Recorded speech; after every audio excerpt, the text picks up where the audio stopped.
மற்றவர்களின் அனுபவத்திலிருந்து கற்றுக்கொள்வோம்.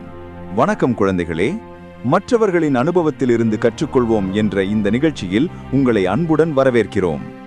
இன்றைக்கு நாம் கேட்கப் போகும் கதை ஒரு தேவதை உலகத்தை பற்றியது. அங்கே எல்லா தேவதைகளும் மகிழ்ச்சியாகவும் பலமாகவும் இருக்கிறார்கள். ஆனால் அவர்கள் யாரும் ஒரு விஷயத்தை செய்ய மாட்டார்கள். அது என்ன தெரியுமா? தங்களின் பலவீனங்களை காட்டிக்கொள்ளவே மாட்டார்கள். ஒருவேளை அப்படி யாராவது காட்டிக்கொண்டால் அவர்கள் பலமற்றவர்கள் என்று மற்ற தேவதைகள் நினைப்பார்கள். அறிமுகம்: சிறகுள்ள குட்டி தேவதை வீணுவின் கதை. வீணு என்ற குட்டி தேவதை மற்றவர்களைப் போலவே சிறகுகளுடன் மகிழ்ச்சியாக இருந்தாள்.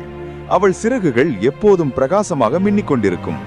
ஆனால் ஒரு நாள் வீணுவின் சிறகில் ஒரு சிறிய பிளவு ஏற்பட்டது. ஒரு சின்ன வெடிப்பு. இதனால் அவளது சிறகு முன்பு போல பிரகாசமாக இல்லை. இதை மற்றவர்கள் பார்த்து அவளை கேலி செய்து விடுவார்களோ என்று பயந்தாள். அவள் தன் சிறகை ஒரு பெரிய இலையால் மறைத்துக் கொண்டாள். மற்ற தேவதைகள் அவளை பார்க்கும்போது அவள் விரைவாக தன் சிறகை மறைத்துக் கொள்வாள். இதனால் அவளுக்குள் ஒரு பயம் வளர்ந்தது. பகுதி 1: பயம் தரும் தனிமை. வீணு மற்ற தேவதைகளுடன் விளையாடுவதை நிறுத்திக் கொண்டாள். ஏன் தெரியுமா? விளையாடும் போது அவளது சிறகு தெரிந்துவிட்டால் என்ன செய்வது என்ற பயம்தான். அவள் தனியாக அமர்ந்து கொண்டாள். மற்றவர்கள் கூடி சிரிக்கும் போது அவளால் அவர்களுடன் சேர முடியவில்லை. அவளுடைய நண்பர்கள் அவளை அழைக்கும் போது எனக்கு விளையாட விருப்பமில்லை என்று சொல்லிவிட்டு ஒதுங்கிவிட்டாள். அவளது பயம் அவளை தனிமைப்படுத்தியது. அவளுக்குள் ஒரு சோகம் வளர்ந்தது. பகுதி 2: தாராவின் சந்திப்பு.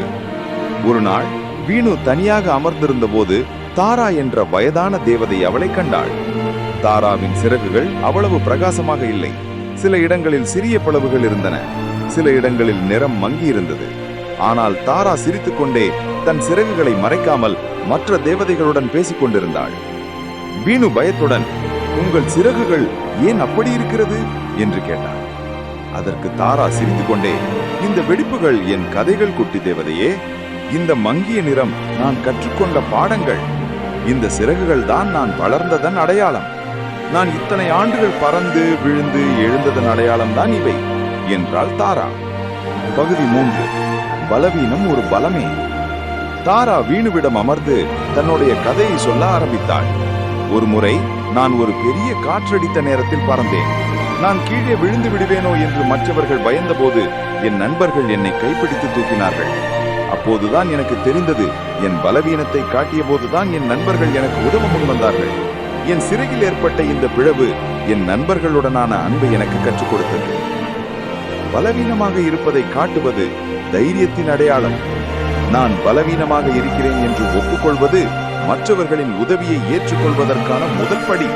அதுதான் நாம் மனிதர்கள் தேவதைகள் என்று காட்டுவது என்றாள் தாரா. பகுதி 4: வெட்கம் மற்றும் பயம். தாரா, நாம் பலவீனமாக இருக்கிறோம் என்று நினைக்கும் போது நமக்கு ஒரு உணர்வு வரும். அதுதான் வெட்கம். நான் போதாது என்ற ஒரு மோசமான எண்ணம். வீணு, நீ உன் சிறகை மறைத்துக் கொண்டது அந்த வெட்க உணர்வால் தான். நீயும் உன் சிறகை ஒளித்து வைத்தால் மற்றவர்களும் அவர்களின் சிறகுகளை மறைத்துக் கொள்வார்கள். அப்போது அனைவரும் தனிமையில் இருப்போம் என்று விளக்கினார். ஆனால் நீ உன் சிறகை தைரியமாக காட்டும் போது உன்னை பார்த்து மற்றவர்களும் தைரியமாக அவர்களின் குறைகளை வெளியே காட்டுவார்கள். அப்போது அனைவரும் ஒருவரை ஒருவர் புரிந்து கொண்டு பலமாக உணர்வார்கள் என்றாள் தாரா. பகுதி 5: உண்மையான தொடர்பு மற்றும் தைரியம். வீணு தாராவின் வார்த்தைகளை கேட்டு ஆச்சரியப்பட்டாள். அவள் மெதுவாக தன் சிறகின் மேலிருந்த இலையை எடுத்து எறிந்தாள். அவள் எதிர்பார்த்தபடி அவளது சிறகில் இருந்த பிளவு தெரிந்தது. ஒரு கணம் வெட்கமாக உணர்ந்தாலும் அடுத்த கணம் அவளுக்குள் ஒரு பெரிய தைரியம் வந்தது. அவள் மற்ற தேவதைகளிடம் சென்றாள். அவள் தன் நண்பர்களிடம் தன் சிறகை காட்டி, நான் கீழே விழுந்தபோது இந்த பிளவு ஏற்பட்டது. நான் அதை மறைத்துக் கொண்டேன். என்னை மன்னித்து விடுங்கள் என்றாள். அவளுடைய நண்பர்கள் அவளை கேலி செய்யவில்லை. மாறாக அவர்களின் சிறகுகளையும் காட்டினார்கள். ஒருவரின் சிறகில் ஒரு சின்ன துளை இருந்தது. இன்னொருவரின் சிறகில் ஒரு பசை ஒட்டி இருந்தது. அனைவரும் தங்கள் குறைகளை காட்டி சிரித்தார்கள். அப்போதுதான் வீணு உணர்ந்தாள், அவர்கள் அனைவரும் ஒருவரை ஒருவர் பலவீனங்களை கண்டு பயப்படுவதில்லை. முடிவுரை: முழுமையான அன்பு மற்றும் மகிழ்ச்சி. வீணு இப்போது மிகவும் மகிழ்ச்சியாக இருந்தாள். அவள் இப்போது தனியாக இல்லை. மற்ற தேவதைகளுடன் சேர்ந்து விளையாடினால் சிரித்தாள். அவள் தன் பலவீனத்தை ஏற்றுக்கொண்ட போதுதான் அவளுக்கு மற்றவர்களுடன் உண்மையான ஆழமான தொடர்பு கிடைத்தது. அன்பான குழந்தைகளே, நம் அனைவரிடமும் பலவீனங்கள் இருக்கும், தவறுகள் நடக்கும். பலவீனமாக இருப்பது வெட்கப்பட வேண்டிய விஷயம் அல்ல, அது ஒரு தைரியமான செயல். உங்கள் குறைகளை தைரியமாக காட்டும் போதுதான் உண்மையான அன்பு, உண்மையான நட்பு மற்றும் உண்மையான மகிழ்ச்சி கிடைக்கும். அதுதான் பிரெனே பிரவுன் வார்த்தைகளின் உண்மையான அர்த்தம். மீண்டும் ஒரு முறை மற்றவர்களின் அனுபவத்திலிருந்து கற்றுக்கொள்வோம் என்ற நிகழ்ச்சியில் சந்திப்போம். நன்றி.